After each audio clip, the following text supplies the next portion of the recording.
Welcome back to the IE427 garage, everyone. Today I'm working on Jim's car. If you remember, Jim's car is the white Mk4 that we have in the shop here. It is in here for some finishing touches. And in the last video, I think we did the trunk struts, and they're in and working just perfectly.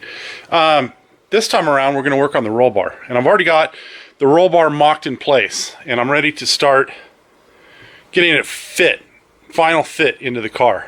And so I'll go over what I've done so far. Basically what I did first is I took the old roll bar, I laid it over on the F350 workbench. I measured how far the holes were up on this side. This side I'm going to abandon the holes in the fender because they went right into one of the shock towers, and I wasn't comfortable with the way that was mounted, so I'm going to mount them a different way. But I measured up, this was 1.25 inches, and I'm going to start from there. So hang on and I'll bring you right back.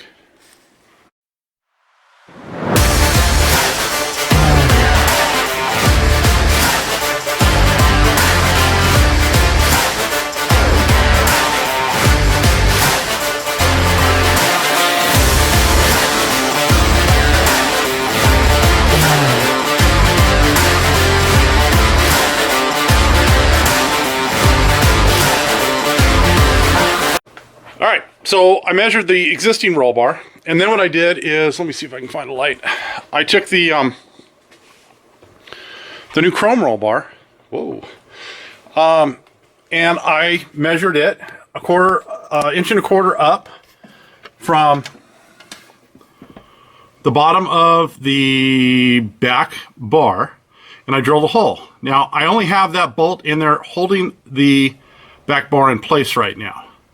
And it's not drilled all the way through. The stub is drilled all the way through, but getting my drill bit through that first hole that I drilled through the roll bar will help me guide it the rest of the way out the other side. So I can manage to utilize the same holes for the rear bar and for the roll bar itself. If you look up there, I've got a hole drilled in that one too, and it lines up fairly well with the hole that's in the stub. We'll get the drill in there and we'll finish up that hole when we get ready to mount it for the final time. But what I'm working on the outside here is getting a bolt put in here. We don't like to use the Frankenstein style of bolt where the bolt goes all the way through and then the head of the bolt comes through here and gets a lock nut. What we're going to do is we're going to drill. I've already got a pilot hole drilled right here, and you can see it. I'm going to go ahead and drill the bar itself out to 5/16, but I'm going to drill and tap the inside stub on the roll bar hoop itself so that it will accept a stainless steel button head 5/16 machine screw. And then we'll run that in with some Loctite, and that will hold the bar in place.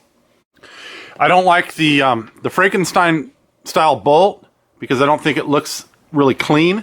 I do like the way the boltless style looks and works. So we're going to go ahead. I'm going to take the roll bar back out of the car.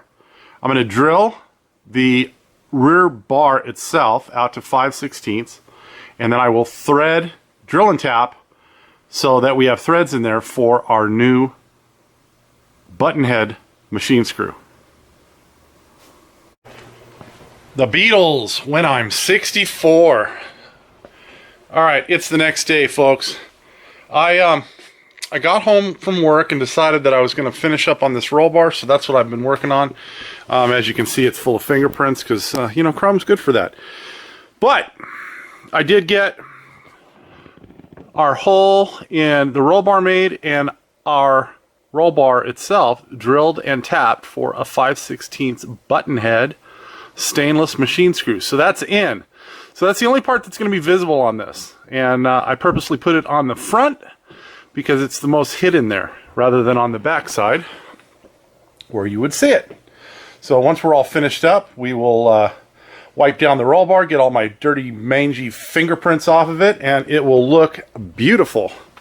Inside the trunk, I have darkness. I have the lower, or the rear leg all bolted in. My holes lined up pretty well there. And I have the front mount in and all bolted in. The only thing I have left, and again, I'm going to stress to you guys, make sure that you put some axle grease or some kind of lubricant on the inside of the roll bar before you put it on. I think you can just see some of it that oozed out right here, and that's because you have to push the roll bar all the way down onto there to get it to engage the back of the roll bar itself. So, the only part that I have left to work on, as far as the roll bar is concerned, is to drill and tap this leg right here. And the way it was done before, let's see if I can maneuver this light in here somewhere so we can see what we're doing. That's not too bad. So the place it was drilled before, it was drilled right through here. And I don't know how they got it. You know what? Thinking back, what they did was it was at an angle. It came down this way, and it was so the bolt was like at an angle here. We're not going to do that.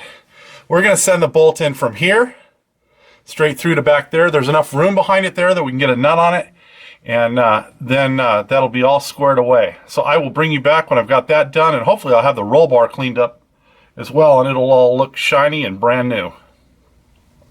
All right, music update. Black Crows. Good Friday. Roll bar's in.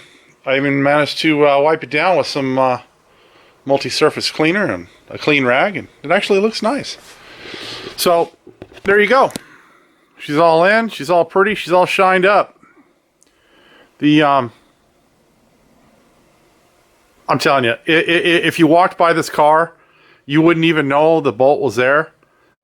It hides really well. It really helps when you use a stainless steel button head screw there, because I think it just helps to make it disappear.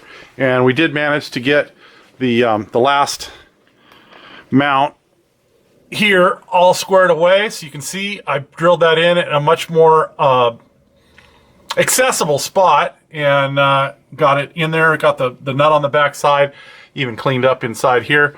So the roll bar is done. All right, that's going to wrap things up. Roll bars are in. So I think I'm going to move on to the seatbelts, the 5-point harnesses in Jim's car. So that's probably the next video you'll see as far as Jim's car goes.